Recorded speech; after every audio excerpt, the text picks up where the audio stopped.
Additional aids and services are available to individuals with disabilities. To make such a request, please contact us by email, by clicking the Help tab in the PD portal, or at pdportal@tamu.edu, by phone, including Relay Texas at 1-800-441-7323, or in writing to Train PD, PD Portal Support, 4477 TAMU, College Station, Texas 77843.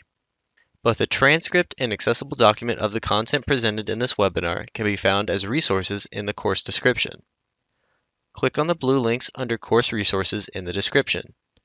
When a link is clicked, a new browser window will open.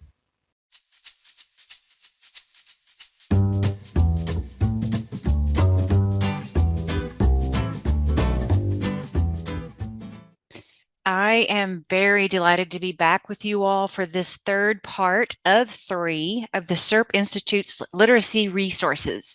I am Shelley Sievers, the presenter, and we had such a great time with parts 1 and part 2, and now here we are in part 3.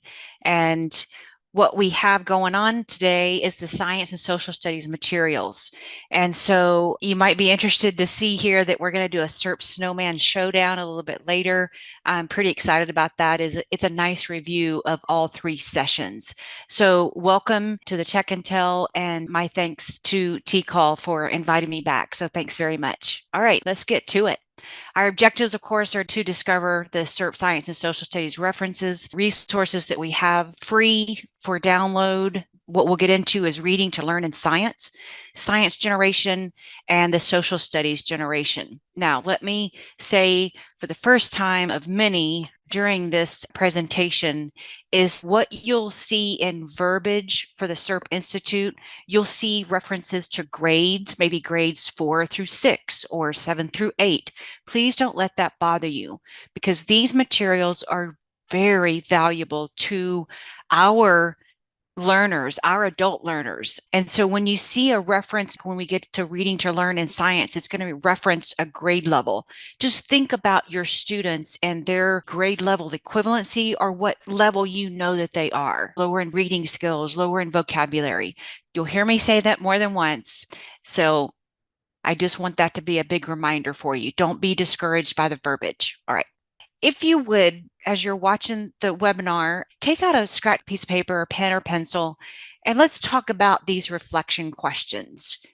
First of all, what challenges do your students face when studying science and social studies?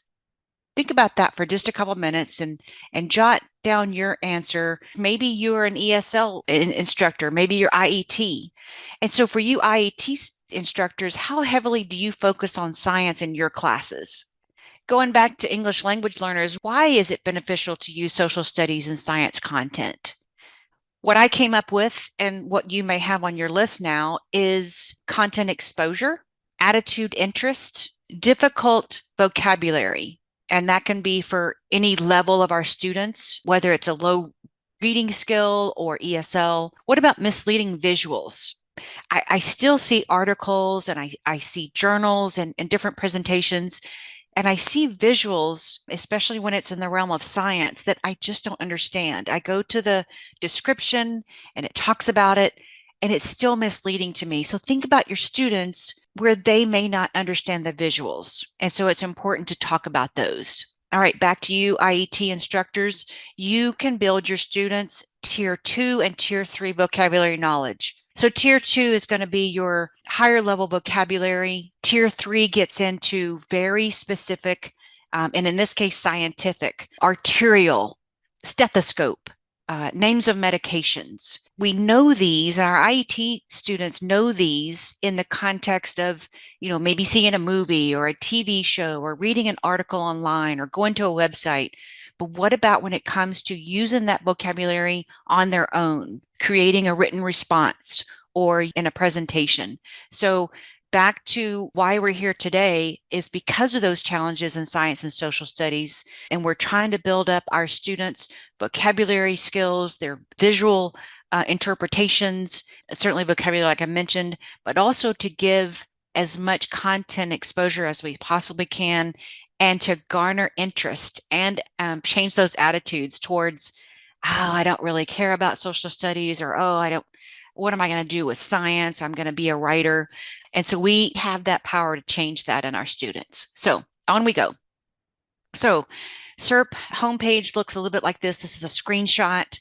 I just wanted to show it to you, and I highlight over and over again that this is a free resource website for us. But here we are taking a look at the homepage. There's an area there for log in and create your account. And if you don't have an account, remember or know for the first time that it is a free login and it's free to create your account. All you have to do is just take less than a minute to put in your name, your email address, etc. Of course, they're not going to use your email. They're not going to send you junk mail. It's just a way for our instructors to be accountable for using the resources. And so you'll see there, create account or login. That's what you'll see. And you hit that big orange button and it gets you going. Two resources that we're going to cover today. One is Reading to Learn in Science. They shorten it to RTLS. I like that. And the second one is Science Generation. Again, Reading to Learn in Science is going to be for your lower skilled students. Science Generation is going to be for your mid to high range level students. I do want to mention this for those of you who are familiar with SERP Institute and their website. It has been around for a number of years. And back when I first presented on SERP, we only had the original version, which was booklets and teacher's editions. And I'm glad to say that those are still available. There are 18 different units for us to use. But the new version is digital lesson plans for teachers, and it's called the SciGen Teacher Dashboard. And it is visuals for teachers to project and interact with students, to share with your students. You can give them their own login and password. There's labs, and there are PDF handouts as well. I think it's time for us to take a look at the SERP homepage. I'm excited to go in live to the website, and here we are. You should be able to see this is the homepage. And do you remember what I just talked about for login and screen? Well, here it is. You just hover over it, or you can click on it, and it takes you straight to the create account or login. And so let me just show that to you as long as I'm here. For those of you who haven't created your account, well, there's me. But if I were you and I were signing up, this is what it looks like. See, just a few questions. Your position, what do you do? Are you a teacher, administrator, etc.?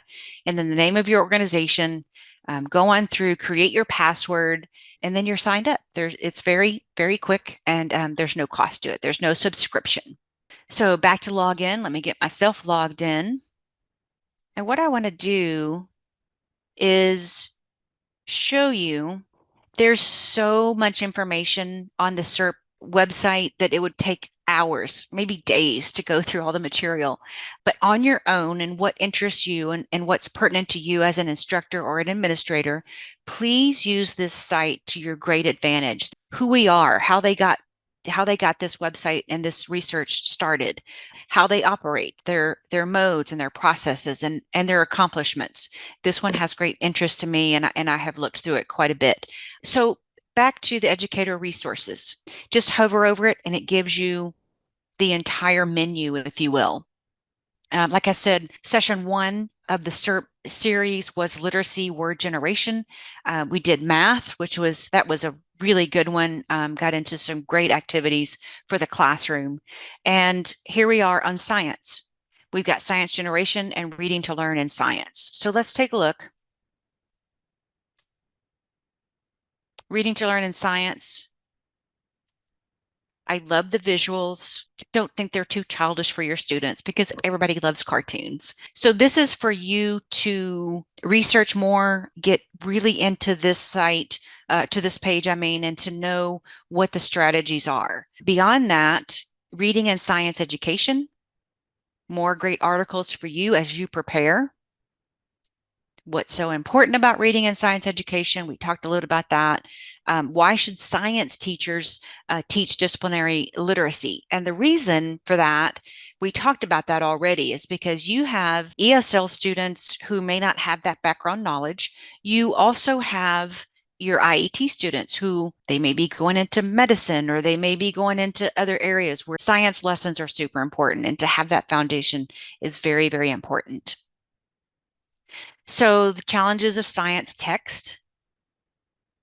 I really like this too because academic and scientific language does not come naturally to us. We're not born with this knowledge. When we get up through the elementary grade levels, it's very, very surface. But once we get into those grade levels of adult basic education, those low levels, all the way up through secondary education, I think it's very important to have this background for you as the educator. Strategies for the classroom. You may have learned this along the way through a webinar or a face-to-face class, but before reading exercises is very important. You may have taken a class with Terry Sands. I learned this from her, different strategies before reading activities. And so this is a good review. And you can see here, the trick is to help students use what they already know while being wary of what they mistakenly think they already know. I think we should put that on a bumper sticker. But take a look here. There's different guides, there's different activities. Some of you may have used a picture walk before. I have called it a gallery. I've used that exercise quite a bit in conferences as well as in the classroom. Some have called it art gallery or a walk in, whatever it is, science or social studies. Argument lines, darts. I'm not going to go a lot into detail because I'm limited on time for you, but this gives you sort of the fisherman's hook, if you will. It gets your interest into what is available on the website. Of course, the next phase is during reading. Again, more activities. And then, of course, the after reading activities is super important. And you can see everything that is available to you. Once you click on these, I'll just click on one for you. Let's look at folding graphic organizers, one of my favorites. This one happens to come up in a pop-up screen, so make sure that your settings allow for that. There are going to be other areas, and I'll show you these here in a few minutes, but it'll give you an opportunity to download for free PDF versions of activities and handouts. That's sort of the point on reading to learn in science.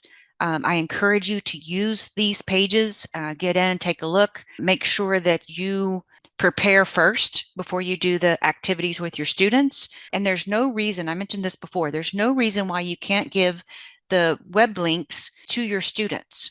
They can sign up for a student account, or if you're in a computer lab, you can get logged on yourself and have your students take over and peruse the site and find activities for themselves. Okay, educator resources. We finished up with reading to learn in science. And again, there are those grade levels. Don't let that bother you. Let's take a look now at science generation. SciGen for short.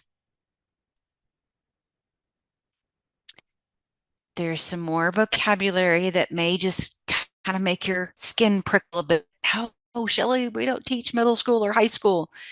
Just remember that the foundation for this website is for elementary, middle school, and high school. Don't let that bother you because we're taking great advantage of these lessons for our students, our adult learners. So why should science teachers teach disciplinary literacy?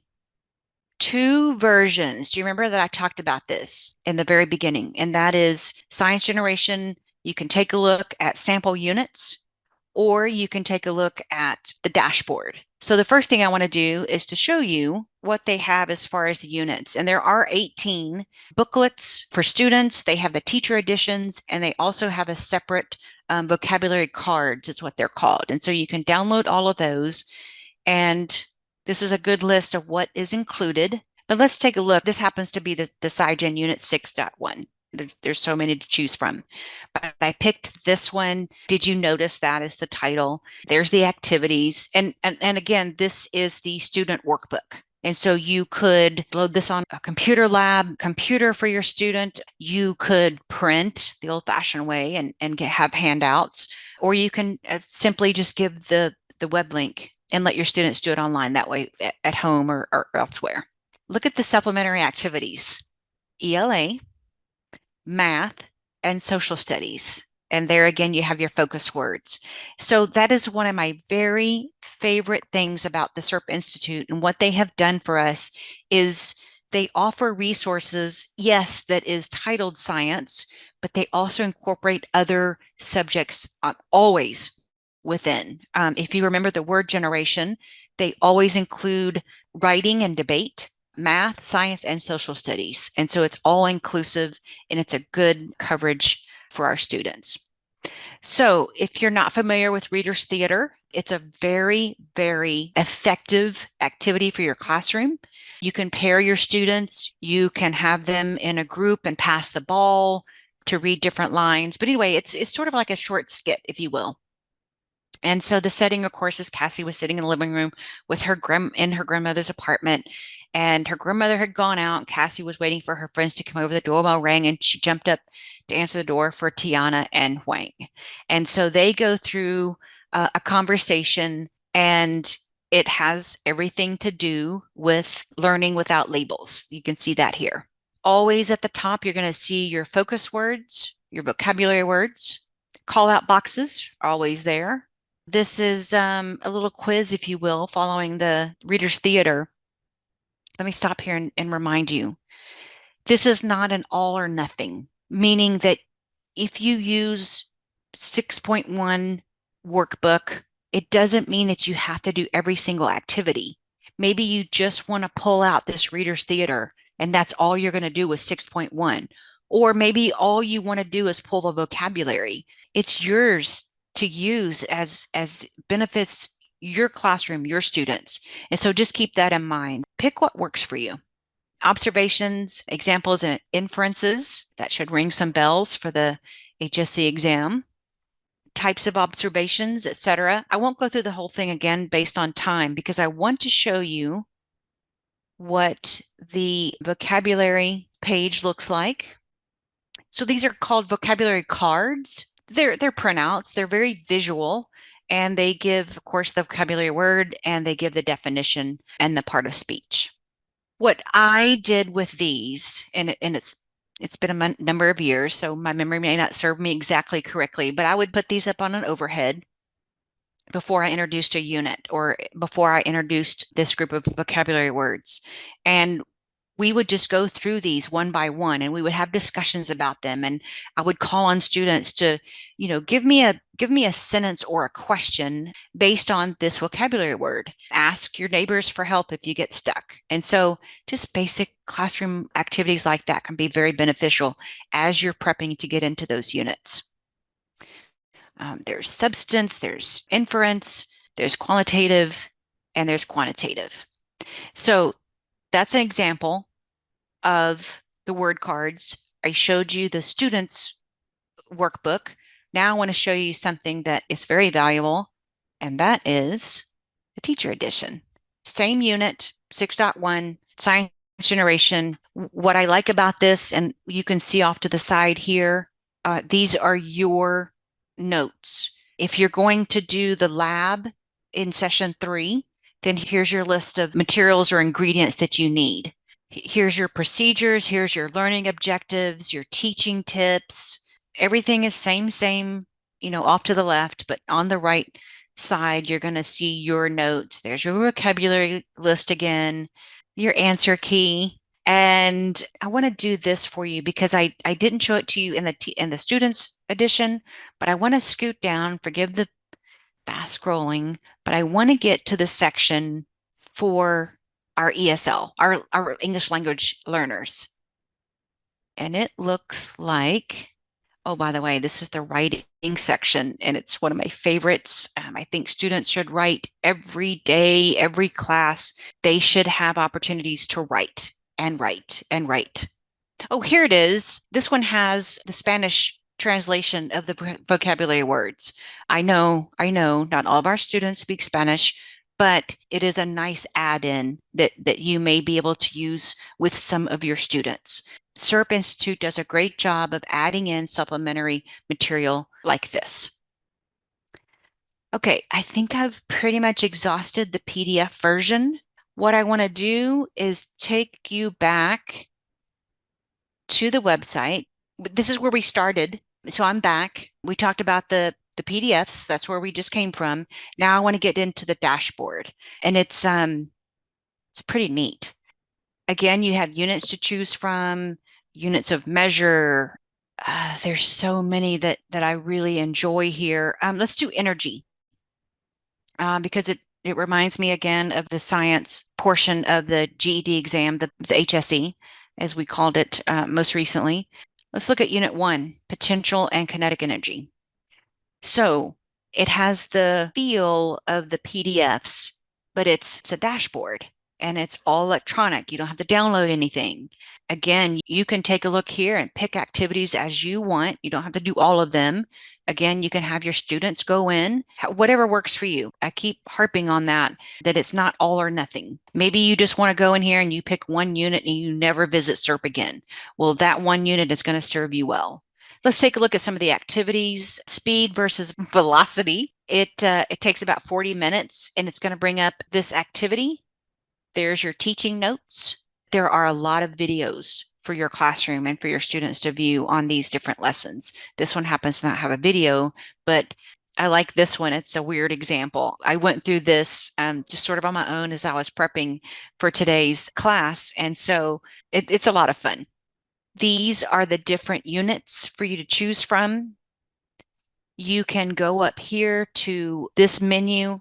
First of all, you have science thinking, units of measure, energy, life science, and matter. And it gives you a drop down for each of those. Here's another menu. It takes you back to home. You can take a look at all units like we did, science scenes, stories, and this menu breaks out what type of activity. You want a hands-on activity, if you want something interactive, if you want videos, etc. Now, I call your attention to teacher tune-ups because some of you may be new to teaching science. Maybe you have never taught science before, or it's been a number of years. Maybe you've been teaching science for 15 or 20 years. Everybody can use a tune-up. Everybody's car needs a tune-up every now and then.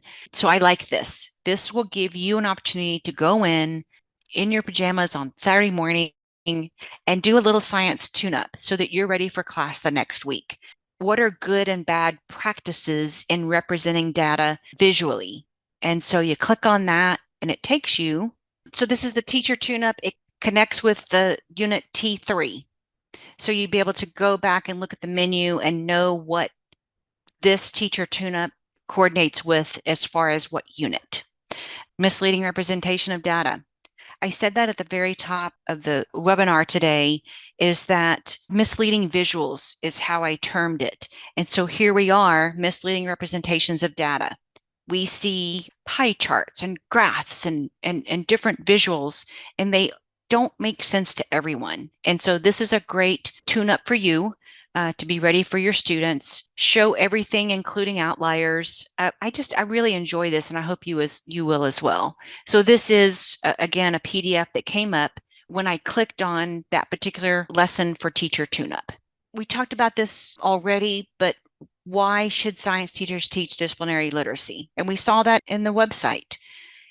And it comes down to this: students will do best when their science teachers, you, regard teaching science literacy as part of their responsibilities. So teachers, science teachers, literacy teachers, IE teachers, ESL teachers, it is your responsibility to teach science literacy as part of your daily, weekly, monthly lessons and activities. And so we often get so caught up in math first, and then reading and writing, and then, somewhere down the priority list comes science and social studies. But I'm here to tell you that it is a big part of our students' learning and how they're going to be successful, not only as they progress through their English learning or their IET or taking the high school equivalency, but life in general. It should be a great priority to learn the science literacy that we've talked about. I like to do this, and that is to stop, reflect, and share. Again, what we know now about the free resources, Reading to Learn in Science was the first one, and Science Gen was the second one. What we came up with was comprehension of science text, literacy strategies for science instructors, science generation, and of course, that really cool dashboard. I wish I could see your hands raised for those of you who would answer in the affirmative that you teach social studies, literacy. I did, again, back in the day. It was very enjoyable. I am a history buff, but there's so much more to it because in social studies, we incorporate what? Reading, writing, visual interpretation. Yes, certainly the history and the civics part of it. But what social studies Jen has in store for us, I think you'll enjoy it, first of all, studying it, reviewing it, but also using it with your students in your classrooms. So, educator resources. Social studies is right here. It is the one that's offered, and it's called Social Studies Generation. So Gen for short, I think is what the little catchphrase is. But let's head off into this one. Again, I'm already signed in. So when you visit, you can peruse all the pages without an account or without logging in. But when you go to download anything, that's when you have to sign in. Just a reminder. Social studies disciplinary literacy support for middle school students. Just in your mind, cross out the words middle school and put adult education students. This is great information for you and for you to use. It is read, discuss, debate, write. That is included in every unit, all 18 units. They are not required. You are not required to use them consecutively. You don't have to start at unit 1 and go all the way through 18. You can pick and choose by topic what interests you, what might interest your students. But these come in free downloadable materials. And this is a look to see what the different units are. And it even gives questions for you to take a look at. What's included with each unit? Again, we're back to that reader's theater that we talked about earlier with science. It's one of my favorites. Informational text, debate, writing, and activities for ELA, math, and science.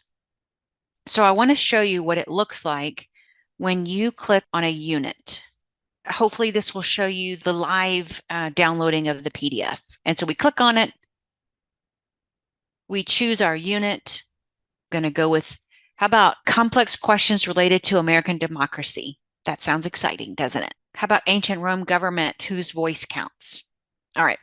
So it gives you a description, and you also have a choice. You don't have to pick all 3 PDFs. You can choose the student booklet. We'll check yes, we want that. The teacher's edition, yeah, of course. Maybe for this time, I don't want the word cards or the slides. I'm just going to go with this. And so download, it comes straight to my computer. As you can see, it's churning. It drops into my downloads as a zipped folder. And then you go in and you just extract those, and voila, you've got your materials. This is the booklet for students. And Session 1 begins with Reader's Theater, goes all the way through making a case. Again, like we talked about, the supplementary, you've got ELA. What is the purpose of student government? Math and science, data and decisions. Focus words, again, are there. I feel like at this point, I won't go through the entire PDF. I think you kind of have an idea of that. And I bet you're excited and anxious to get on into the website yourself and start downloading. We know this, but it's a great reminder. And that is that students integrate information from multiple texts, often from differing perspectives. All activities related to central question or topic of the week build relevant knowledge and provide opportunities to encounter the new academic vocabulary in multiple semantic contexts. That's a big fancy way of saying disciplinary literacy is super important, teachers. And so don't let it be a low priority. Let it be an exciting and almost rigorous part of your planning. That is to incorporate not only social studies, but also science. This is super fun. This is our snowman showdown.